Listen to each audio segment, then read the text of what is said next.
na basura na po yung dalawang motion ni Tatay Digong sa ICC. Unang-una, yung para sa interim release, para sana siya ay panandaliang makalaya. At pangalawa, doon sa motion to dismiss na walang jurisdiction ng hukuman. Now, ano ba ho ang mangyayari sa susunod? No?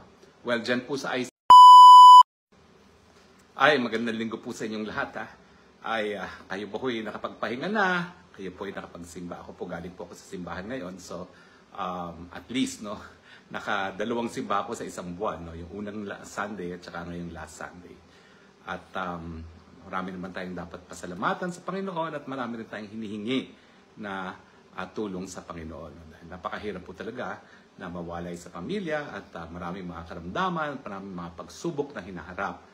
Pero sabi naman ng Panginoon, and because this is Sunday, so hayaan nyo na akong mag-preach ng kaunti. Ask and ye shall receive. No? So, ayan naman pong ginagawa natin at naniniwala tayo sa kapangyarihan ng mga pagdasal. Now, ngayon po pag-usapan natin na basura na po yung dalawang motion ni Tatay Digong sa ICC. Unang-una, yung para sa interim release, para sana siya ay panandaliang makalaya. At pangalawa, doon sa motion to dismiss na walang jurisdiction ng hukuman. Now, ano ba ho ang mangyayari sa susunod? No? Well, dyan po sa ICC, itong mga desisyon na ito, pwede nang maapila kaagad. Hindi naantayin hanggang matapos yung kaso. No? So, parehong motion po ay pwede nang maapila sa Appellate Tribunal. Now, pero ang tanong, ano ba ho ang pag-asa ni Tatay Digong? No? Doon sa dalawang motion na yan, o apila na ihahain ng mga abogado ni Tatay Digong o na ihain na. Yung una-una, yung interim release, at saka pangalawa, yung lack of jurisdiction. Well, pareho pong importante yan. Kasi yung interim release, 80 anyos na po si Tatay Digong, nahuhulog, tumatama ulo, nawawalan ng malay, talagang hindi na po siya makakatagal dyan. At ako ho, dahil ako po ay tumira sa refugee center, ang problema po dyan, dito sa Holland, wala po silang kitchen sa mga kulungan. Ang pagkain po ng lahat ng pinapakain ng Dutch government ay ino-order sa isang kumpanya. At ang sinisibi po sa mga kinakailangan na mapakain ng Dutch government ay yung microwavable meals. No? Unfortunately, ako po, hindi ko talaga makain yan. Kaya nga, ang laki nang nawala sa aking timbang. At siguro ganyan din ang nararanasan ni Tatay Digong. Kaya ang bilis din na pumayat ni Tatay Digong. Yan po yung mga microwavable. Hindi ko po makain talaga. Yung konting nakakain ko, yung manok, napakaliit naman po. Isang maliit na yung parte ng paa, na hindi pa yung buong paa, no? Kundi yung nasa baba lang, yan lang nakakain ko. Kaya nung ako'y nasa refugee center, ako'y lumalakad ng 45 minutes papunta at 45 minutes pabalik para lamang makabili ng makakain ko pagkain sa pinakamalapit na grocery. Ganun kay layo po yung refugee center sa pinakamalapit na grocery. No? So ako po, nabuhay ako doon sa refugee center ng 5 linggo kasi nakakabili naman ako sarili kong pagkain. Si Tatay Digong, hindi naman po pwedeng bumili ng sariling pagkain, forced to good siya, kaya naintindihan ko kung bakit siya nawalan ng napakalaking timbang. No? So, kailangan talaga makalabas siya sa kulungan, maski hindi sa Pilipinas, para lamang, unang-una, may magbantay sa kanya, pangalawa, makain niya yung gusto niyang kainin, dahil po pwede naman siya magpaluto kapag meron na siyang sariling tahanan. So, importante sa lalong mabilis na panahon na magkaroon din ng interim release. At syempre, yung jurisdiction, para sa hindi nakakaintindi po, no? Ang jurisdiction ay yan po yung kapangyarihan ng isang hukuman para litisi ng isang tao para sa krimen na nagawa at saka kung merong jurisdiction yung hukuman sa tao na linilitis. No? At ibig sabihin po niya kapag nagwagi yung sinasabi ni Tatay Digong na walang jurisdiction kasi nagsimula yung preliminary investigation 2 taon na ang nakalipas matapos tayo magbitiw sa ICC, wala na pong kaso. Dismiss na yan. Kaya napaka-importante po ng jurisdiction. Well, ano pong tingin ko no, sa dalawang motion? Well, tatapatin ko po kayo. No? Medyo dehado tayo. Kasi bilang isang abogado, talaga namang pong kapag nagdesisyon na ang isang naunang hukuman, hindi mo masasabing 50-50 ang chances mo. No?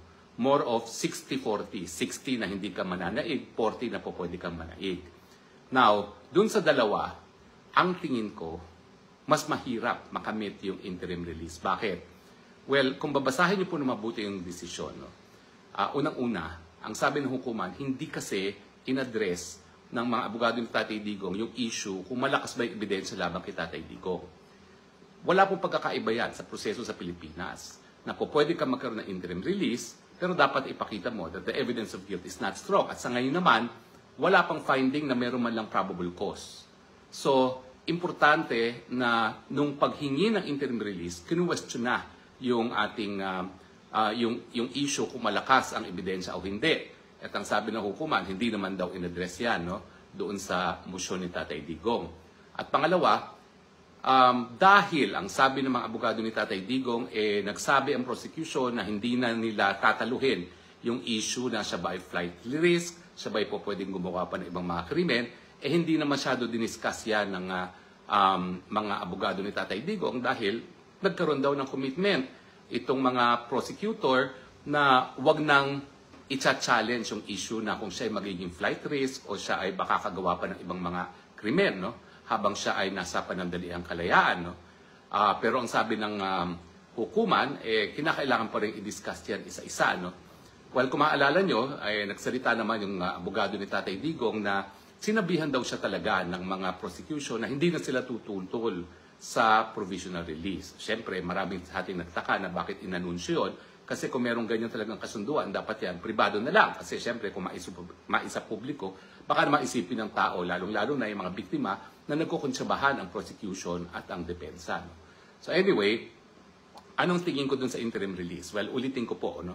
Sa buong kasaysayan ng ICC, sa pre-trial chamber, hindi pa po sila nagbibigay ng interim release sa kahit sino na akusado ng court crimes. Ibig sabihin, akusado ng yung mga krimen na dapat linilitis talaga ng hukuman. War crimes, crimes against humanity, at saka yung crime of aggression. No? Ang nabibigyan lamang ng provisional release ay yung mga akusado na accused ng paglalabag dun sa tinatawag na crimes against administration of justice. Yung mga pamimeki ng mga testimonya, pananakot sa mga witnesses. Yung mga yon na hindi naman nasasakdal for war crimes or crimes against humanity na bigyan ng provisional release. Meron pang isa po, si Lubanga. Yan po ay nabigyan ng provisional release. Siya po ay akusado ng crimes against humanity at war crimes, pero ang nagbigay po sa kanya, appellate chamber. Yung pre-trial chamber po, hindi nagbigay sa kanya ng provisional release, at yung appellate chamber na nagbigay ng provisional release ay nag-dismiss eventually ng kaso, reverse yung finding of guilt dahil sa tingin nila hindi nga napatunayan yung guilt beyond reasonable doubt dahil may isang elemento na hindi napakita ng prosecution. So, by way of track record, wala talagang binibigay na interim release ang pre-trial chamber na ICC. Kaya nga lang, inaasahan natin na yung katandaan ni Tatay Digong, 80 anyos, dahil nga wala pa namang 80 anyos na nalilitis, at saka pangalawa, yung preliminary showing na parang hindi na kaya ni Tatay Digong humarap sa paglilitis, ay bagay-bagay na ikokonsidera ng appeals chamber, no, sa pagdedesisyon.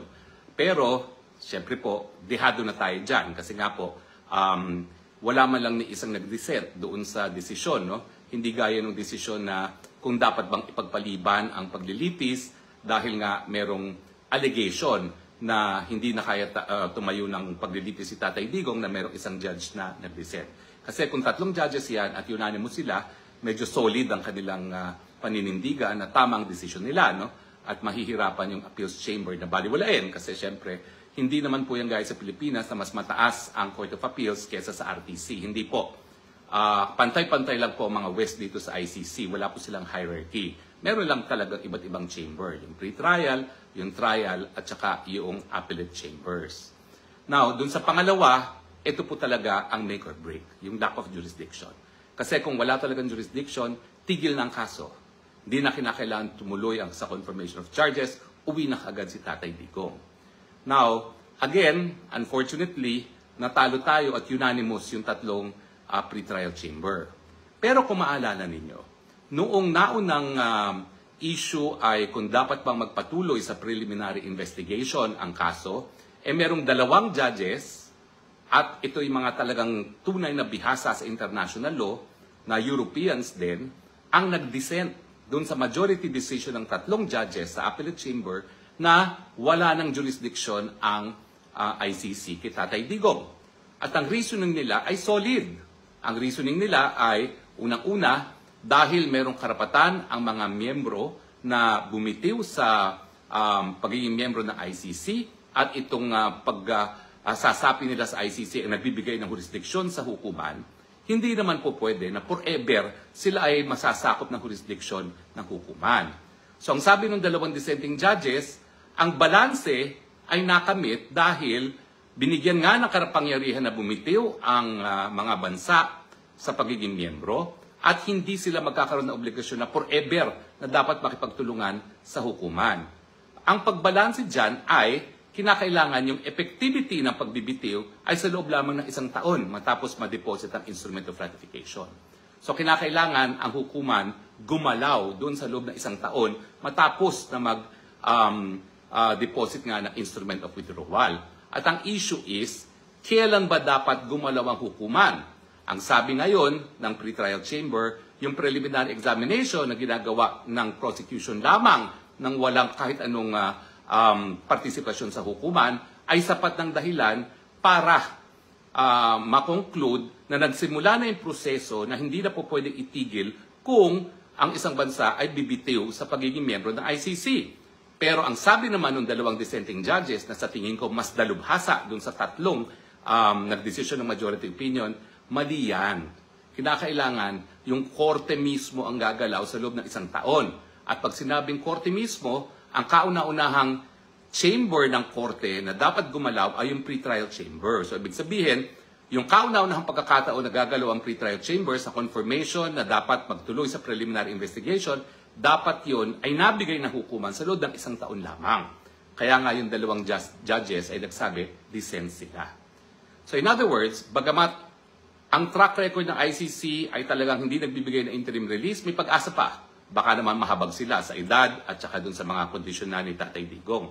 Pero pagdating dun sa jurisdiction, laban tayo. Dahil yung 2 versus 3 na majority, yung dalawang yon mas dalubhasa kaysa dun sa 3. Siguro sa susunod, i-analyze ko kung bakit ko sinabi yan. Kasi mas bihasa sila sa international law, mas matagal ang kanilang naging karanasan bilang mga magistrado, mas malalim sa tingin ko pagkakaintindi nila sa international law kaysa dun sa 3 majority. So, laban tayo sa issue ng jurisdiction. At ang issue, ganong katagal na naman yan. So, huwag niyong kakalimutan, pang 7 taon nang nakakulong si Tatay Digong. At syempre, yung remedyo natin na lack of jurisdiction, na-file lang matapos ang unang 2 buwan na pagkakakulong. Well, ako po talaga, hindi ko maintindihan bakit 2 buwan nang lumipas bago sinampay ang motion para sa jurisdiction kasi pwede namang isa pa yan kaagaran within the same week or at least the same month na siya ay nakadetain na sa ICC kasi kada araw na nakadetain na siya na wala man na probable cause, ayan po'y parusa na wala pang napapatunayan na pagkakasala, di ba po? Sino man ang gusto na makulong miski isang araw? Ako po, isang araw lang ako nakulong sa Kongreso. I'm telling you, hindi ko po gusto yun. Dahil ako talaga, binibigyan ko ng kahalagahan ng aking kalayaan. Lalong-lalo na kung wala pa naman napapatunayan na ako'y nagkakasala. So patuloy po tayo magdasal na sana po parehong motion ay ma-reverse ng appellate chamber. Pero dun sa dalawa, mas importante po yung jurisdiction. Kasi kapag jurisdiction, uwi na ng Pilipinas si Tatay Digong. Pag sinabing walang jurisdiction, tigil ng lahat at uwi na diretso ng Pilipinas si Tatay Digong.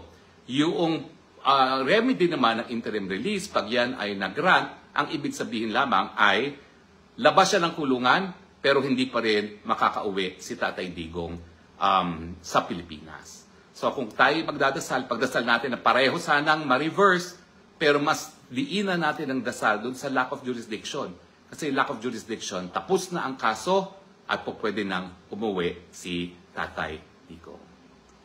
Well, sana po ako'y nakatulong sa inyong pag-intindi sa mga proseso na pinagdadaanan ngayon ni Tatay Digong. Ipagdasal po natin ang kalayaan ni Tatay Digong sa lalong mabilis na panahon. Again, bilang isang Kristiyano, naniniwala po ako sa kapangyarihan ng pagdasal. At sabi nga po nila, prayers move mountains. Pero ngayon po, parang ginawa ng lahat dito po sa ICC para mabaliktad at mapauwi si Tatay Digong. Kaya nga po ako, ang aking pinagdadasal, sana, yung iba pang remedyo sa international law na aking minumungkahi ay pag-aralan, pakinggan, At kung po pwede, gamitin. Dahil lahat po ng remedyo, kinakailangan natin ngayon. Dahil ang importante, mapauwi si Tatay Digong. Maraming salamat po sa inyong patuloy na pagtangkilik. Hanggang muli po, ito po ang Spokes ng Bayan, inyong Spokes ng Bayan, nagsasabi, I love you, Philippines. You're the only country that I have. You're the only country that I love. God bless the Philippines.